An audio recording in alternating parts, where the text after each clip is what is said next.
ओम शांति।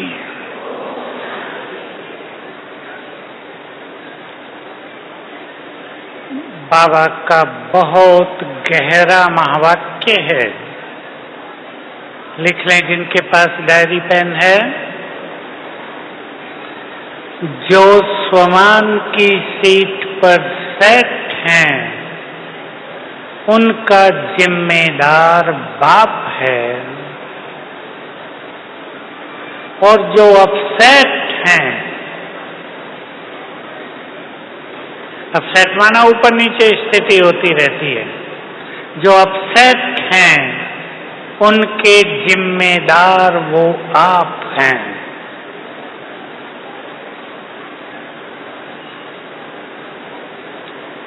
कितनी अच्छी बात है, भगवान हमारी जिम्मेदारी ले ले। पसंद है सबको या हम ही जिम्मेदार हैं? हम नहीं, मैं नहीं, बाबा हमारी जिम्मेदारी ले लेता है, पर तब जब हम स्वमान की सीट पर सेट हैं। बहुत ही गुह्य महावाक्य है ये। 10 साल पहले का होगा, 10-12 साल। हमें अपने विचारों को चेंज करना है। विचार परिवर्तन ही जीवन परिवर्तन है।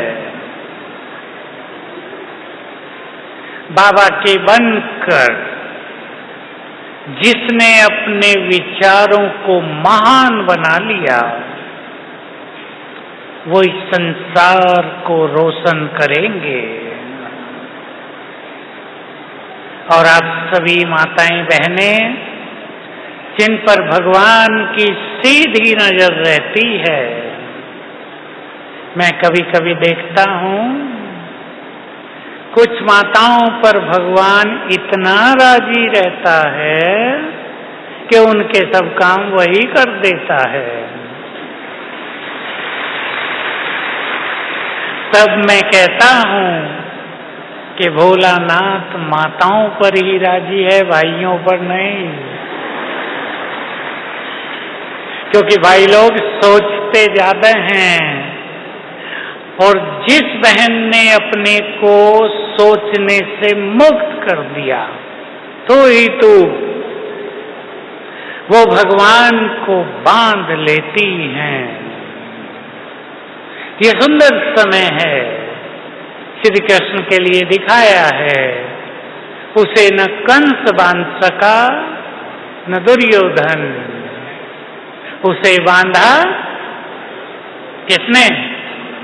गोपिकाओं ने। तुलसी के पत्ते से तोल दिया, प्यार की रस्सियों में बांध लिया। भगवान बंधता है, लेकिन प्यार और भावनाओं से। उसमें संपूर्ण विश्वास हो जाए। ये निश्चय और विश्वास, इसकी जड़ें गहरी होती हैं। इसको समझना, कोई समझते हैं कोई नहीं। हमें साथ मिल रहा है सर्वशक्तिवान का। सोचकर देखें, उसके साथ का पूरा फायदा उठाएंगे। स्थिति को श्रेष्ठ बनाना है, ऊपर नीचे न हो। मैं सभी बहनों को एक संकल्प देता हूं, आप सब उसे जानते हैं, लेकिन आज मेरे साथ उसका चिंतन करेंगे। ये समय दूसरों की चिंता करने का नहीं, अपनी चिंता करने का है। माताओं को चिंता होती है, इसमें भी कोई बात बुरी नहीं है। आपके बच्चे हैं, वो ठीक नहीं हैं, तो आपको चिंता होगी। माताएं कई मेरे पास आई, अभी भी हमारा बच्चा शराब पीता है, हमारी लड़की का पति बहुत शराब पीता है, मेरा पति शराब पीता है। शराब तो फैशन बन गया है ना कलयुग के अंत में। मैं अभी गुजरात में था, गुजरात की माताएं बैठी हैं यहाँ, 4-5 माताएं आई, बहुत शराब पीते हैं हमारे घर में। मैंने कहा गुजरात में तो शराब बंदी है, कहा यहाँ तो सबसे ज्यादा बिकती है, दुकान ही तो बंद है, शराब बंद नहीं है। कलयुग के अंत में वो सब हो रहा है जो पहले कभी नहीं हुआ, क्योंकि कलयुग का अंत है, तमो प्रधानता का भी अंत है। इसलिए कुछ चीजों को हमें स्वीकार करना ही होगा। सभी अपने अपने परिवारों को देखें, जिनकी आप चिंता करते हैं उनको देखें। कई जगह तो ऐसा लगता है कि कुछ माताएं उनकी चिंता कर रही हैं जिनकी उन्हें चिंता करनी नहीं चाहिए। सोच लेंगे, देख लो अपने चारों ओर, उनकी चिंता करते हैं जो माताओं का सम्मान नहीं करते, जो माता की बात नहीं सुनते, जो उसे गाली गलौज करते हैं, उसकी भी चिंता करते हैं। ये मोह ममत्व ऐसी चीज है। लेकिन आप ध्यान दें, बहुत ध्यान से सुन लेंगी सभी बहनें, आपकी स्वस्थिति जितनी श्रेष्ठ होगी, आपके परिवार की परिस्थितियां उतनी ही जल्दी बदल जाएंगी। अब मनुष्य को नहीं बदल सकता था, इसलिए तो भगवान को आना पड़ा ना बदलने के लिए। उसको भी कितनी मेहनत पड़ रही है। तो ये कलयुग का अंत है और इसमें कुछ चीजें तो होनी ही हैं, हम उन्हें स्वीकार कर लें, अपनी स्थिति को सुंदर शांत बनाएं। जो बहुत बुद्धिमान माताएं बैठी हैं, ऐसे सभी आप बुद्धिमान हैं जिन्होंने भगवान को पहचाना है, पर फिर भी मैं कह रहा हूं, जो बहुत बुद्धिमान माताएं बैठी हैं, ध्यान से सुन लें, संगम युग पर जिसने अपने चित्त को शांत करना सीख लिया, वही बुद्धिमान है, वही ज्ञानी है, वही शक्तिशाली है। चित्त को भटकाने वाली बातें, मन को परेशान करने वाली समस्याएं, जीवन को दुखों में डालने वाली बातें रोज ही आपके सामने आती हैं और बढ़ेंगी। बोलो आगे की माताएं बताओ, बढ़ेंगी या घटेंगी? दिनों दिन बढ़ेंगी। क्यों बढ़ेंगी? क्योंकि सभी आत्माओं को अब अपने कर्मों का हिसाब किताब देना ही है, उससे कोई नहीं बचेगा। जिसने जो कुछ किया खाता क्लियर करना ही होगा, चाहे वो आपका अपना बहुत प्यारा व्यक्ति है, चाहे बिल्कुल प्राणों से भी प्यारा है आपका, लेकिन कर्मों का खेल तो उसका अपना है ना। अगर आपको उससे सच्चा प्यार है तो उसे अच्छे वाइब्रेशंस देकर हिसाब किताब चुकतू करने में मदद करें। ये सभी को सीखना है। अगर घर की मां परेशान हो गई तो दूसरों को परेशान होने से कोई बचा नहीं सकेगा। अभी एक माता मेरे पास बैठी थी, उसकी भी यही समस्या, बच्चा शराब पी के रात को देर से आता है, ये चुप रहती है, बहू को भी चुप करती है, वो कुछ कुछ बोलता है, ये चुप रहती है। मैंने उसे कहा तुम चुप रहती हो, ये तुम्हारी बहुत बड़ी शक्ति है। वो इसकी चुप्पी को तोड़ता है, वो चाहता है मैं लड़ूं, वो चाहता है माँ मेरे से लड़े। इस टाइम शराब पी के आया है, रात को 10 बजे आया है। माता कहती है मैं मुरली पढ़ती रहती हूँ, उसकी तरफ देखती नहीं। वो गुस्सा करता है, क्या ब्रह्मा कुमारी बन गई, ये वो। मैं चुप रहती हूँ। चुप रहना एक शक्तिशाली आत्मा की पहचान है। लड़ना शक्तिशाली आत्मा की पहचान नहीं है। इसलिए कुछ चीजों को स्वीकार करके अपने अपने घरों का माहौल पावरफुल बनाओ। कुछ माताएं मुझे बताती हैं हम कभी भी अमृत वेला मिस नहीं करती। बहुत ही अच्छी बात है। एक कुमार मिला मुझे, अभी गुजरात में मैं था, कल ही आया, 26 साल से ज्ञान में है। मुझे बताया मेरा रिकॉर्ड है, एक भी दिन अमृत वेला मिस नहीं हुआ। मैंने कहा भाई तुम्हें तो भगवान रोज ही इनाम दे रहा है। सवेरे उठ के प्रभु मिलन करना, ये तो अपने में बहुत बड़ा प्राइज है, अवार्ड है। ऐसी गिनी चुनी आत्माएं बाबा के पास हैं। तो जिस घर में अमृत वेले ज्योति जगती है, समझ गए ना ज्योति जगने का, उस घर में विघ्न बाधाएं बहुत कम हो जाती हैं। केवल बाबा बाबा करने से काम नहीं चलेगा, अच्छा पावरफुल योग हो जाए। आधा घंटा भी हो जाएगा तो वाइब्रेशंस बहुत पावरफुल होंगे। मैं आपको एक सुंदर अभ्यास देना चाहता हूं।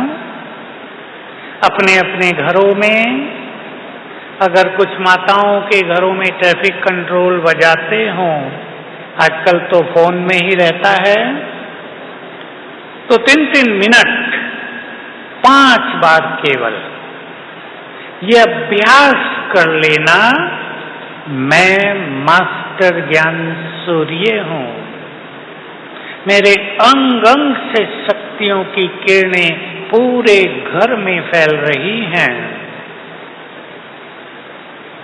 बहुत अच्छे अनुभव होंगे आपको। जैसे सूरज के प्रकाश से अंधकार भाग जाता है, आपको लगेगा इस अभ्यास से अनेक तरह की माया, बाधाएं, विघ्न, समस्याएं नष्ट होने लगी। छोटे छोटे अभ्यास चुन लो। सभी बहनें एक काम करें, आपको समस्याओं में टाइम नहीं जाएगा, आपको भयानक बीमारियां नहीं होंगी, आपके परिवार में दुख नहीं आएंगे। 20-20 मिनट 3 बार अपने घर में बैठकर योग कर लो। बहुत ही सुंदर तरीका है। देखो, जैसे एक बार सवेरे 6 से 7 के बीच में संकल्प से बैठो, मुझे अपने घर में शांति की किरणें फैलानी हैं। बहुत अच्छा योग होगा। दूसरा दिन में कर लो, 11 बजे के आसपास कर लो। मुझे अपने घर में शक्तियों की किरणें फैलानी हैं। इस संकल्प से योग करो। तीसरा, शाम को 6-7 मुझे अपने घर में पवित्र वाइब्रेशंस फैलाने हैं। 20-20 मिनट आप योग करो। ये थोड़ी सी मेहनत आपको श्रेष्ठ योगी बनाएगी, आपके मन की एकाग्रता को बढ़ाएगी, आपके संबंधों में मधुरता आ जाएगी, स्थिति आगे बढ़ेगी, घर परिवार बाधाओं से, समस्याओं से मुक्त हो जाएगा। बहुत सुंदर अनुभव है। कई माताओं ने शुरू किया है, बहुत अच्छे अनुभव होने लगे हैं। ऐसा नहीं कि नहीं हो सकता, बहुत छोटी सी बात है, एक ही तो घंटा है। 1 घंटा 3 हिस्सों में निकाल लेना, योग सरल भी हो जाएगा। 20-20 मिनट एक एक संकल्प से करेंगे तो पावरफुल भी हो जाएगा। जिन बहनों के पास विघ्न चलते हों, मैं सबके सामने बता देता हूं एक साथ, काम में कठिनाई हो रही हो, बिजनेस धंधों में दिक्कतें आ रही हो, नौकरियों में दिक्कत आ रही हो, आपको ही नहीं परिवार के किसी भी व्यक्ति को बीमारियां बढ़ती जा रही हों, किसी किसी को ऐसा हो रहा है, एक बीमारी आती है, निकलती नहीं तो दूसरी आ जाती है, तीसरी आ जाती है, ऐसे में एक विघ्न विनाशक भट्टी कर लो। तरीका है, मैं मास्टर सर्वशक्तिवान हूं, विघ्न विनाशक हूं, ये संकल्प लें। फिर 1 घंटा योग कर लें, 21 दिन, छूटे नहीं। टाइम ऐसा रखें कि छूटे नहीं, लेकिन अमृत वेले के अलावा। अमृत वेले का योग हमारी अपनी प्राप्तियों के लिए है, आत्मा को पावन बनाने के लिए है, विक्रम विनाश करने के लिए है, बाबा से वरदान और शक्तियां लेने के लिए है। ये योग अलग से कोई टाइम आप दूसरों के लिए भी कर सकते हैं, किसी तीसरे व्यक्ति के लिए भी कर सकते हैं। आपका कोई संबंधी हो, कोई और व्यक्ति हो, उसकी भी विघ्न बाधाएं नष्ट होंगी। इसके हजारों अनुभव हो चुके हैं। जिनका भी योग अच्छा हुआ सफल हो गए। कुछ ऐसे भी अनुभव हैं जिनका योग नहीं लगता, लेकिन सवेरे उठकर 7 बार ये दोनों संकल्प किए, उठते ही उसका भी बहुत बड़ा इफेक्ट हो गया। तो इससे आप अपने परिवारों को निर्विघ्न बना सकती हैं। तो मैं मास्टर ज्ञान सूर्य हूं, इस पर बहुत ध्यान देना है। अपनी स्थिति बहुत अच्छी रखनी है, अपसेट नहीं होना है। अपसेट का हिंदी अर्थ है स्थिति बिगाड़नी नहीं है। अब ध्यान से सुन लें। मैंने बहुत साल पहले जो एक संकल्प रखा था अपने लिए, वो आपको सुना देता हूं। मैंने संकल्प रख लिया था, इस संसार का कोई व्यक्ति, कोई परिस्थिति मेरी स्थिति को बिगाड़ नहीं सकती। कोई मुझे अशांत करके तो दिखाए, चैलेंज कर दो आप भी। इस संकल्प में ही बहुत पावर हो जाएगी।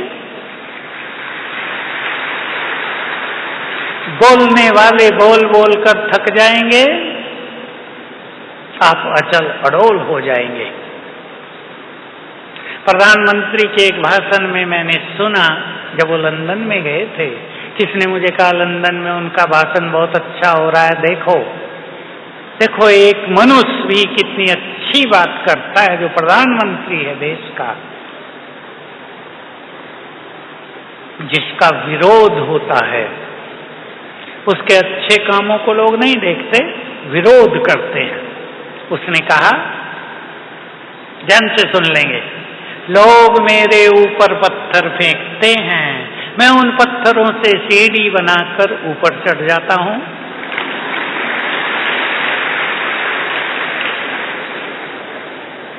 तो लोग आप पर पत्थर फेंकें, आप उसका हीरा बनाकर वापस कर दो, और अच्छी बात हो जाएगी ना। विचार परिवर्तन ही तो है ना। लोग निंदा कर रहे हैं आपकी, आप सोच लो निंदा उसी की तो होगी जो कुछ करेगा।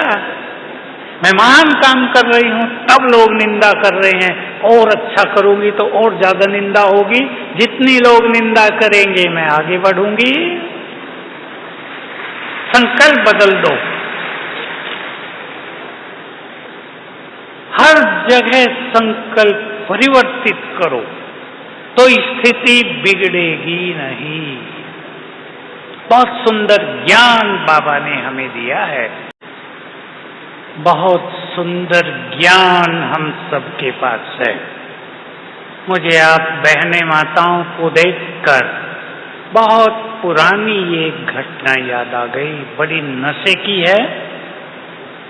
मैं क्लासेज में सुनाता रहा हूँ, आज आपके सामने भी है। बात बहुत साल पहले की है, 45, 46, 47 साल पहले मधुबन में भट्टियां शुरू हुई थी बाबा के अव्यक्त होने पर। तो एक ग्रुप आया था जिसमें 80 माताएं आई थी लगभग। उन दिनों इतनी आती थी, बस हिस्ट्री हॉल था। अव्यक्त बाबा आए ओपनिंग करने। बहुत ध्यान से सुनना, मजा आएगा आपको, और इसको साथ ले जाना आज से। मुरली चलाते बाबा ने माताओं से पूछा, आप माताएं कहती थी, हे भगवान जब इस धरा पर आओ हमें अपना बना लेना। मैंने तुम सबको अपना बना लिया है, लेकिन एक चीज वो भी तुम्हें दे दी जो तुमने मांगी नहीं थी। तो बाबा पूछने लगे, क्या दिया? हम पीछे बैठे थे, हमारी भी समझ में नहीं है, हम तो छोटे थे। क्या दिया बाबा ने? किसी ने कहा ज्ञान दे दिया, किसी ने कहा सच्चा मार्ग दिखा दिया, किसी ने कहा बहुत प्यार दिया है आपने आकर। सबकी बातें सुनकर बाबा ने सभा को बिल्कुल पावरफुल बना दिया दृष्टि देकर। एक एक को दृष्टि देते थे अच्छी, और फिर कहा, मैं भी तुम्हारा हो गया।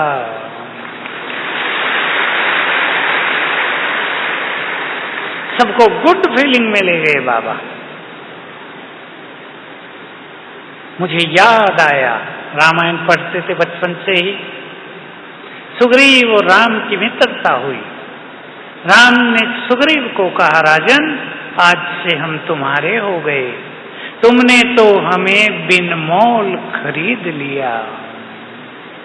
हमने भी भगवान को खरीद लिया है, हमारा हो गया है वो। सोचो, जो भाग्य विधाता है वो हमारा है, जो बिगड़ी को बनाने वाला है वो हमारा है,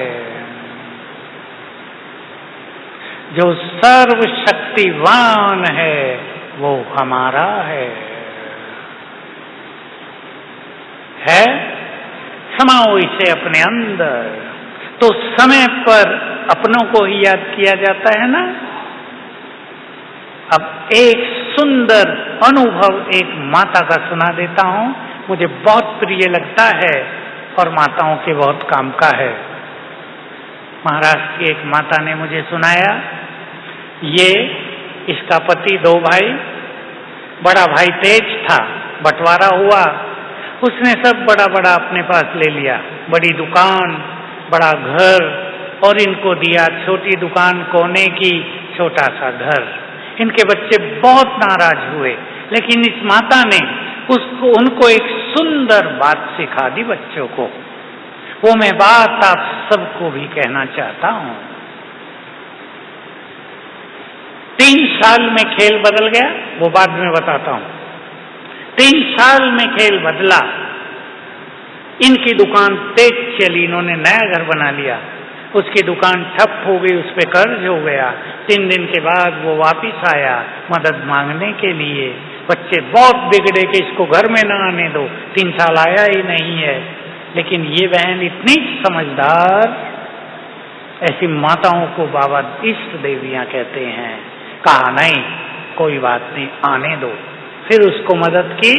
तब इसने अपने बच्चों को क्या कहा था, जब उसने ज्यादा संपत्ति ले ली थी और इन्हें कम संपत्ति दी थी, इसने अपने बच्चों को कहा था, उसने संपत्ति ही तो ज्यादा ले ली, हमारे साथ तो स्वयं भाग्य विधाता है।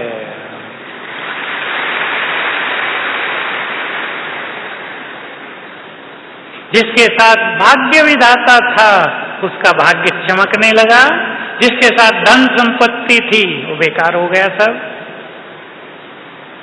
सभी बहनें समझ लें, भाग्य विधाता हमारी तरफ है। धन संपदा की आपको कोई कमी नहीं पड़ेगी, केवल इस स्वमान में आ जाएं, इस नशे में आ जाएं, जो भाग्य विधाता है वो मेरा है।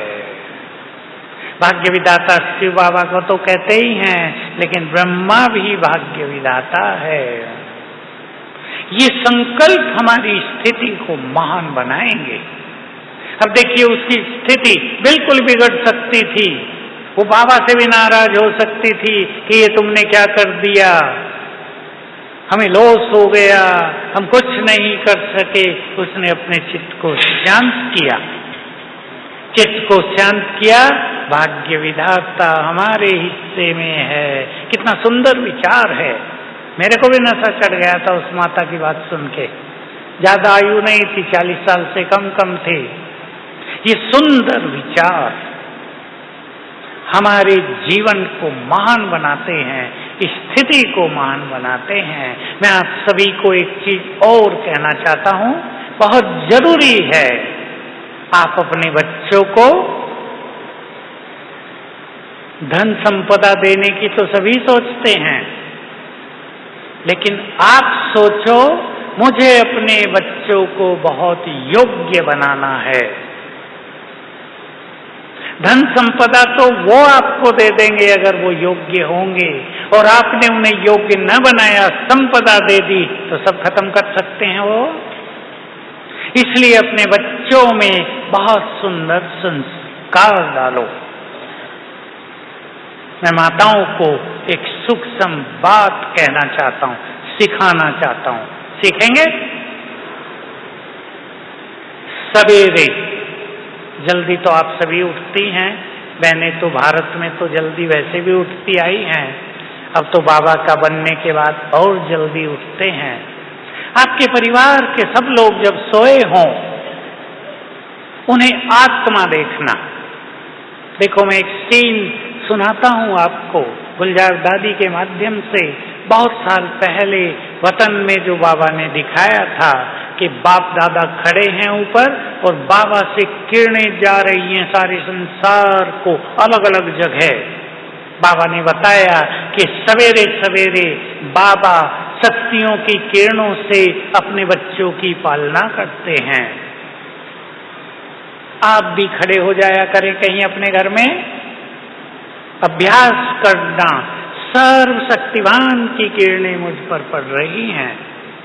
फिर अभ्यास करना, जो आत्माएं आपके घर में सोई हैं उन्हें आत्मा देखना, और ये किरणें उन सबको जा रही हैं।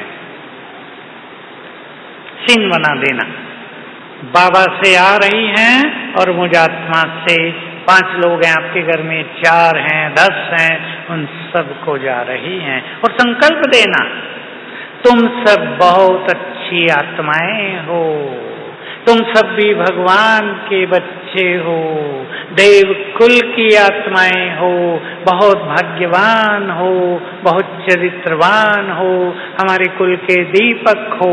सुंदर विचार देना 3-3 बार। इसका इफेक्ट देखना।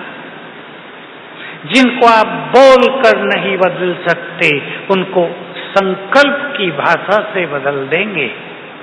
जो कुछ आप कहना चाहते हो अपने परिवार को, सवेरे ये स्थिति बनाकर 10 मिनट तक फिर कहना। खड़े हो जाना, बैठ जाना, बाबा का कमरा हो उसमें बैठ के करना, बाहर खुला आंगन हो, छत हो, वहां बैठकर करना। बहुत सुंदर रिजल्ट इसकी प्राप्त होगी। मैं आप सभी को बाबा का एक महावाक्य याद दिलाना चाहता हूं। कलयुग का अंत है, जीवन की यात्रा, कईयों के जीवन की यात्रा संघर्षों से भरी रहती है। कईयों को धन का अभाव रहता है, कईयों का व्यवहारिक अभाव रहता है, परिवारों में व्यवहार में कटुता रहती है, और बहुत सारी चीजें आप सब जानते हैं। बाबा ने कहा, आप सब जानते हैं, अब इसको करना है बहुत।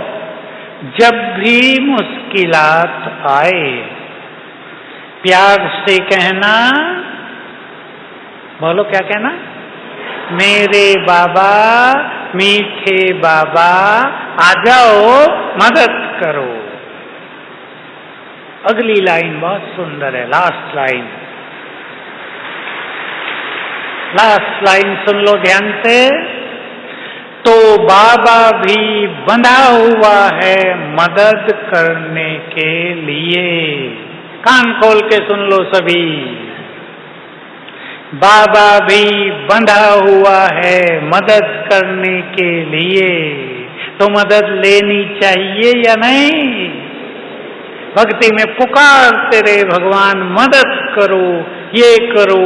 पता भी नहीं था सुनता भी है या नहीं। अब जब वो बंध गया है तो जीवन की इस यात्रा में उसको सहभागी बना लो। अकेले नहीं, मैं क्या करूं, मैं तो परेशान हूं, ये नहीं।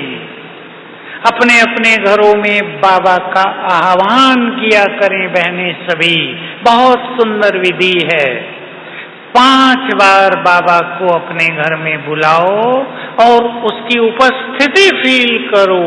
बाप दादा दोनों आपके घर में खड़े हो गए हैं, उनकी किरणें फैल रही हैं पूरे घर में। 3 मिनट कर लो, 5 मिनट कर लो। बाबा का हाथ पकड़ो, पूरे घर में घुमा दो, सब चीजों पे दृष्टि डलवा दो, किचन में ले जाओ, देखो मजा आ जाएगा। जिस घर में 5 बार भगवान का आगमन हो वो घर महान तीर्थ। और आपकी जीवन की यात्रा सरल। तो कुछ साधनाएं करनी हैं, थोड़ी सी मेहनत अपने से करनी है। बिना मेहनत के तो कुछ मिलता नहीं।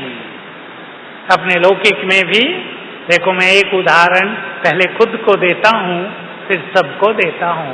मैंने ये उदाहरण अपने लिए बहुत रखा क्योंकि हम भी इससे गुजरे थे। आपके बच्चे आपके घरों में जो होशियार बच्चे हैं, अच्छी नौकरी पाने के लिए कितनी मेहनत करते हैं या नहीं?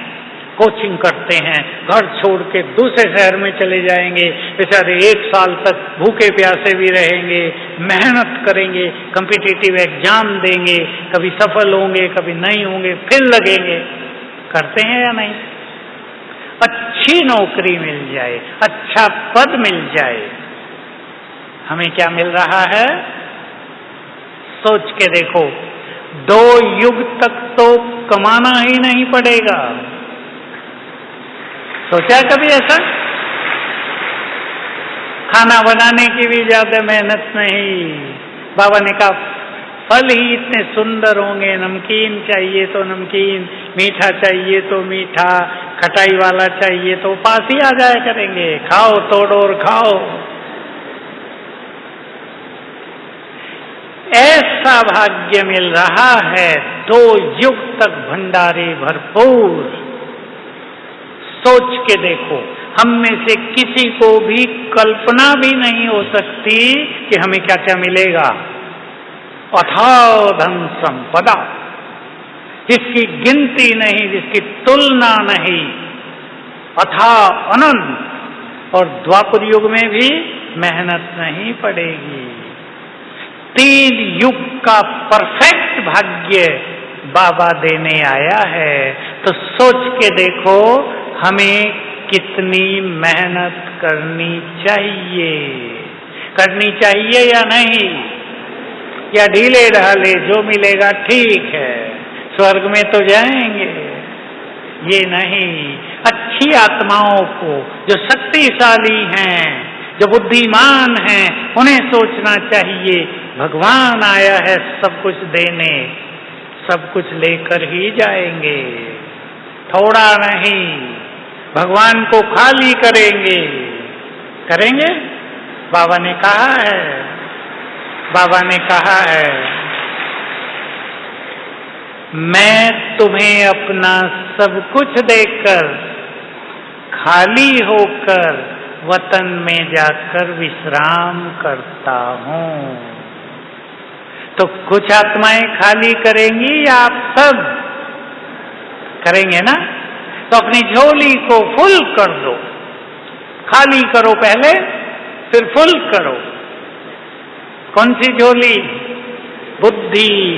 बस ये सबसे गुह्य और सूक्ष्म पुरुषार्थ है कि अपनी बुद्धि को सोने का बर्तन बनाना है। या मान लो, देखो एक है बनाने की बात, अब मैं कह रहा हूं बनाने की बात नहीं। आप मान लो कि मेरी बुद्धि सोने हीरो का बर्तन है, मुझे इसे डस्टबिन नहीं बनाना है। आपके घर में सोने का बर्तन हो, उसमें किचरा डालेंगे क्या? सतयुग में भी नहीं डालेंगे। अगर सतयुग में भी किचरेदान की जरूरत होगी तो कोई ऐसी वैसी चीज रखेंगे ना? चलो चांदी की बाल्टी रख देंगे। मेरी बुद्धि स्वर्णिम पात्र है, मेरे साथ साथ चिंतन करो। मुझे इसे वरदानों से भरना है, बहुत बड़ी चीज है। मुझे इसे शक्तियों से भरना है, मुझे इसे सर्व गुणों से भर लेना है, ज्ञान रत्नों से भर देना है। ये मेरे खजाने हैं। मुझे अपनी बुद्धि को ऐसा रखना है जिसमें भगवान बैठे, ऐसा नहीं बनाना है जिसमें आत्मा भी सुख से न बैठे। कईयों ने अपनी बुद्धि को ऐसा ही बना लिया है, आत्मा भी सुखी नहीं है अंदर। अपने को सुखी करना अपने हाथ में है। दो इंपॉर्टेंट बातें सभी को मुझे कहनी है आज। एक तो ये, मैं 2015 से ये बातें कह रहा था, अब थोड़ी और पावरफुल ढंग से कहने की जरूरत है। जैसे जैसे हम प्रत्यक्षता की ओर बढ़ रहे हैं, उससे पहले परीक्षाएं भी सबको देनी हैं। बैगरी पास जब आया था, सुना है ना, 50 के आसपास, 51, 52, 53, तो परीक्षा हुई थी ना निश्चय की। अब भी निश्चय की परीक्षा चल रही है। तो मैं एक बात से सभी को सावधान करता हूं। मुझे पहले से अंदाज था कि जैसे जैसे बाबा का आना बंद होगा, होना तो है। क्यों होना है? क्योंकि बाबा ने कह दिया था साकार में, मैं तुम्हें अपना सारा ज्ञान देकर शांत हो जाता हूं। तो जैसे जैसे बाबा का व्यक्त पाठ समाप्त होगा, अनेक जगह लोग कहने लगेंगे हमारे पास बाबा आते हैं। ये परीक्षा होगी। बाबा सब जगह नहीं आ सकते, ये आत्माएं होती हैं। कुछ अच्छी आत्माएं भी भटक रही हैं, वो आ जाती हैं और वो कह देती हैं। आज ही मुझे मिला मैसेज कि बॉम्बे की तरफ भी कोई कह रहा है बाबा मधुबन में तो नहीं आएगा, हमारे यहाँ आएगा, मेरे में आएगा, साकार पाठ चलेगा, हम मधुबन बनाएंगे। तो भोले लोग उधर भागने लगते हैं। भगवान का आना सबसे बड़ी सत्ता। मैं आपको एक छोटा सा उदाहरण दूं। माताओं ने सबने देखा है, गांव-गांव में देवियां आया करती हैं किसी के तन में। देवियां नहीं होती, वो आत्माएं होती हैं। कैसे हिलता रहता है शरीर, स्थिर भी नहीं रह पाते, जबकि वो आत्माएं तो कुछ भी नहीं है, पावरफुल नहीं है। सर्वशक्तिवान किसी के तन में आए, वो व्यक्ति कितना पवित्र, कितना बड़ा योगी, कितनी पावरफुल उसका ब्रेन होना चाहिए, ये सोच लो। इसलिए बाबा मधुबन के अलावा और कहीं नहीं आता, न आएगा। इसलिए कहीं भ्रमित न हो, नहीं तो निश्चय के मार्ग कम हो जाएंगे। आना तो फिर वापस वहीं होगा। एक बात। दूसरी बात, आने वाला समय परिवर्तन का होगा, महाविनाश का होगा, जय जयकार का होगा। बाबा ने मुरलियों में कह दिया, आप सुन रहे हैं आजकल, और आता रहेगा हफ्ते में ही। बाबा अपने बच्चों को विनाश काल में सतयुग में बिजी रखेगा, बहुत सुख मिलता रहेगा। उधर विनाश होगा, इधर बाबा के बच्चों को सुख मिलता रहेगा। तो हम सभी अपनी स्थिति को ऐसा बनाएं कि विनाश काल में हम दूसरों को मदद करें। मुझे ये प्रेरणाएं बहुत तेज रहती हैं कि आने वाला समय ऐसा होगा कि संसार की कोटि कोटि आत्माएं हम सबकी ओर देखेंगी, प्यासी नजरों से देखेंगी, जैसे एक प्यासा व्यक्ति पानी के लिए चारों ओर देखता है। दुखी, अशांत, तड़पती आत्माएं हमारी ओर निहारेंगी। हमें उन सब की प्यास बुझानी होगी। इसलिए छोटी छोटी बातों से बाहर निकलकर अपने महान कर्तव्यों को याद करो, तो स्थिति कभी भी बिगड़ेगी नहीं। विचार कर लो, जिनको महान कार्य करने हों वो छोटी छोटी बातों में नहीं उलझते। बाबा ने कभी कहा था, अपने लक्ष्य को इतना महान बना दो कि व्यर्थ के लिए समय ही न बचे। जिनको संसार के दुखों को हरना है, जिन्हें विघ्न विनाशक बन के संसार के विघ्नों को मिटाना होगा, जिन्हें वाइब्रेशंस देकर अनेकों को मुक्ति का वरदान देना होगा, जिन्हें शक्तियां देकर भटकती हुई आत्माओं को मुक्ति धाम में भेजना होगा, उनके लिए व्यर्थ के लिए जगह कहाँ बचती है। ऊंचा उठाओ अपने को। माताएं हो, गृहस्थी हो, गृहस्थ के चक्रव्यूह में ही नहीं रह जाना है, ऊंचा उठा दो। भगवान के बने हैं, अब अंतिम समय में उसके काम आ जाएं। बहुतों ने देख लिया जीवन में, बात तो खराब है, अपने बच्चों की कितने प्यार से पालना की। जो माताएं बुजुर्ग हो गई, उनके लिए अपना जीवन लगा दिया, भावनाएं लुटा दी, प्यार बरसा दिया, और बच्चों ने क्या किया? अति कष्ट पहुंचा दिया माताओं को। तो देख लिया दैहिक संबंधी कितने काम आए। हम संसार के काम आए, संसार को वाइब्रेशंस देने वाले बन जाएं, तो बाबा से वरदान लेने हैं सबको। बहुत सुंदर समय आ रहा है, मैं सुंदर ही कहूंगा। संसार के लिए त्राही त्राही का समय, पर बाबा के बच्चों के लिए जय जयकार का, साक्षात्कार का समय आ रहा है। अब 3 बातें लास्ट सुन लें बस। मैं बहुत सुनाई हैं बाबा की ये बातें हैं। बातें बड़ी नहीं होती, हम सोच सोच कर उन्हें बड़ा कर देते हैं, स्थिति बिगड़ जाती है। बातों को छोटा कर दें। और बाबा ने बहुत अच्छी बात कही थी, बातें बड़ी नहीं हैं, बड़े तो तुम हो। बातें तो 2 रुपए की, हमारी कीमत अनंत, अनंत धन संपदा, हम अमूल्य रतन हैं। बातें क्या हैं? छोटी छोटी बातों को महत्व न देकर अपनी स्थिति को महत्व देंगे। समस्याओं का महत्व नहीं, हमारी स्थिति का महत्व है। दूसरी बात, बातों को पकड़कर नहीं रखना है। पास्ट में कुछ भी हो गया है, उतार दो। अब तो भगवान मिल गए ना, सुख ही सुख हो गया।